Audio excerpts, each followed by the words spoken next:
നമസ്കാരം. ഇടയ്ക്കിടയ്ക്ക് നിങ്ങളുടെ കൈകൾ വിറയ്ക്കാറുണ്ടോ? അതെന്തിൻ്റെ കുറവ് കൊണ്ടാണെന്നറിയാവോ? നമ്മുടെ ശരീരത്തിലെ എല്ലുകൾക്കും പല്ലുകൾക്കുമൊക്കെ ബലം നൽകുന്നതും ആരോഗ്യം നൽകുന്നതും ഒക്കെ നമ്മൾ കാൽസ്യമാണ് അല്ലേ? അതെല്ലാവർക്കും തന്നെ അറിയാം.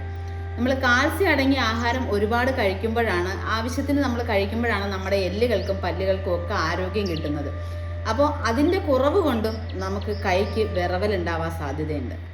ചില സമയങ്ങളിൽ നമ്മുടെ കൈകളിലും വിരലുകളിലും ഒക്കെ ഒരു വിറവൽ അനുഭവപ്പെടാറുണ്ട്. അപ്പം അതിന് കാരണം എന്ന് പറയുന്നത് നമ്മുടെ ശരീരത്തിലുണ്ടാവുന്ന ഈ ഒരു അസാധാരണമായിട്ടുള്ള വിറയലൊക്കെ നമ്മുടെ ശരീരത്തിൽ പ്രത്യക്ഷപ്പെടുന്നത് നമ്മുടെ ശരീരത്തിലെ കാൽസ്യത്തിൻ്റെ കുറവ് ഒരു കാരണമാണ്. കാൽസ്യത്തിൻ്റെ കുറവ് മൂലം ചിലർക്ക് മുഖത്തിൻ്റെ ചില ഭാഗങ്ങളിലൊക്കെ ചില മരവിപ്പ് പോലെയൊക്കെ അനുഭവപ്പെടാറുണ്ട്. അപ്പോൾ അങ്ങനെ ഉണ്ടാവുന്നതിനെ പാരസ്തേഷ്യ എന്നാണ് പറയുന്നത്. അത് നമുക്ക് ഒരു പരിധി വരെയൊക്കെ കാൽസ്യത്തിൻ്റെ കുറവ് കൊണ്ടാണ് ഇങ്ങനെയൊക്കെ ഉണ്ടാവുന്നത്. പിന്നെ നമുക്ക് കാൽസ്യത്തിൻ്റെ കുറവ് കൊണ്ട് ഉണ്ടാവുന്ന അസുഖങ്ങൾ, നമ്മൾ കാൽസ്യം കുറവാണെന്ന് തിരിച്ചറിയാൻ പറ്റുന്നത് ഇങ്ങനെയൊക്കെയാണ്. നമുക്ക് പെട്ടെന്ന് വിഷാദ രോഗം പോലെയൊക്കെ ഉണ്ടാവുക, അതുപോലെ തന്നെ നമുക്ക് പെട്ടെന്ന് ദേഷ്യം വരിക, പിന്നെ നമുക്ക് ഉറക്കമില്ലായ്മ, നമ്മൾ സ്ഥിരമായിട്ട് നമുക്ക് ഉറക്കമില്ലായ്മ അങ്ങനെയുള്ള പ്രശ്നങ്ങൾ ഉണ്ടാവും. പിന്നെ നമ്മൾ ഫുഡ് കഴിക്കുന്ന സമയത്ത് നമുക്ക് തൊണ്ടയിൽ നിന്ന് വിഴുങ്ങാനുള്ള ബുദ്ധിമുട്ടുണ്ടാകുക. ഇങ്ങനെയുള്ള കാര്യങ്ങളൊക്കെ ഒരു പരിധി വരെ നമുക്ക് കാൽസ്യത്തിൻ്റെ കുറവ് കൊണ്ടായിരിക്കും ഉണ്ടാവുന്നത്. അപ്പം നമ്മുടെ കാൽസ്യം കൂടുതലായിട്ട് നമ്മുടെ ശരീരത്തിന് ആവശ്യമായ കാൽസ്യം ലഭിച്ചെങ്കിൽ മാത്രമേ നമ്മുടെ പേശികളുടെ പ്രവർത്തനങ്ങൾ നല്ല രീതിയിൽ നടക്കുകയുള്ളൂ, സങ്കോച വികാസങ്ങൾ നല്ല രീതിയിൽ നടക്കുകയുള്ളൂ. അപ്പോൾ അതുകൊണ്ട് നമ്മൾ എത്രയും പെട്ടെന്ന് ഇങ്ങനെയുള്ള അസുഖങ്ങളൊക്കെ കണ്ടു കഴിഞ്ഞാൽ, ഇങ്ങനെയുള്ള ആ ഒരു ലക്ഷണങ്ങളൊക്കെ കണ്ടു കഴിഞ്ഞാൽ നമ്മൾ ഉറപ്പായിട്ടും ഒരു ഡോക്ടറെ കാണുക. ഡോക്ടറെ കണ്ടതിന് ശേഷം കാൽസ്യത്തിൻ്റെ കുറവാണെന്ന് ഉറപ്പ് വരുത്തി കഴിഞ്ഞാൽ കാൽസ്യത്തിൻ്റെ സപ്ലിമെൻ്റ് എടുക്കാം. ഇല്ലാന്നുണ്ടെങ്കിൽ നമ്മൾ കാൽസ്യം അടങ്ങിയ ഫുഡുകൾ നമ്മുടെ ജീവിതത്തിൽ സ്ഥിരമായിട്ട് കഴിക്കുന്ന ഫുഡിൻ്റെ കൂട്ടത്തിൽ കാൽസ്യം അടങ്ങിയ ഫുഡുകൾ കൂടുതൽ ഉൾപ്പെടുത്തുക.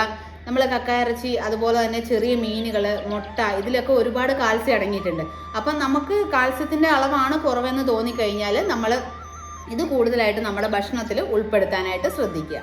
കൂടാതെ ഉണ്ടല്ലോ, നിങ്ങളുടെ കൈകൾക്കും കാലുകൾക്കും ഒക്കെ നമുക്ക് പതിവിൽ കൂടുതൽ ഭയങ്കരമായിട്ട് തണുപ്പ്, നമ്മൾ നോർമലി ഉള്ളവർക്കുള്ളതിനേക്കാൾ കൂടുതൽ തണുപ്പ് അനുഭവപ്പെടുന്നുണ്ടെങ്കിലും, അതേപോലെ തന്നെ നമ്മൾ ടയേർഡാണ്, നമ്മൾ ഉറക്കം ആവശ്യത്തിന് നമ്മൾ ഉറങ്ങി വിശ്രമിച്ചു ഒക്കെ ചെയ്തിട്ട് നമ്മുടെ ക്ഷീണം മാറുന്നില്ല എങ്കിലും നമ്മുടെ കാൽസ്യത്തിൻ്റെ കുറവ് കൊണ്ട് തന്നെ ആയിരിക്കും ഈ ലക്ഷണങ്ങളൊക്കെ ഉണ്ടാവുന്നത്.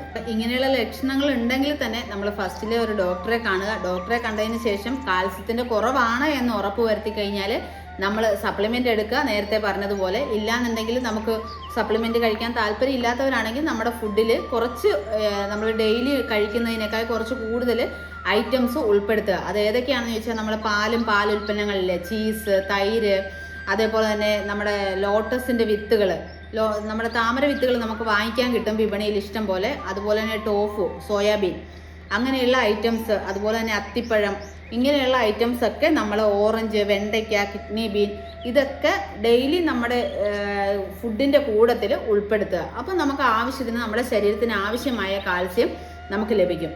അപ്പോൾ അതിലൂടെ നമ്മുടെ എല്ലുകൾക്കും പേശികൾക്കും ഒക്കെ സങ്കോചവും വികാസവും നല്ല രീതിയിൽ നടക്കും. അതോടൊപ്പം നമ്മുടെ എല്ലിനും പല്ലിനും എല്ലാം ബലവും ലഭിക്കും. അപ്പോൾ എന്തായാലും ഈ വീഡിയോ ഇഷ്ടപ്പെട്ടിട്ടുണ്ടാവുമെന്ന് വിചാരിക്കുന്നു. നെക്സ്റ്റ് വീഡിയോയുമായിട്ട് നമ്മൾ വീണ്ടും വരുന്നതായിരിക്കും.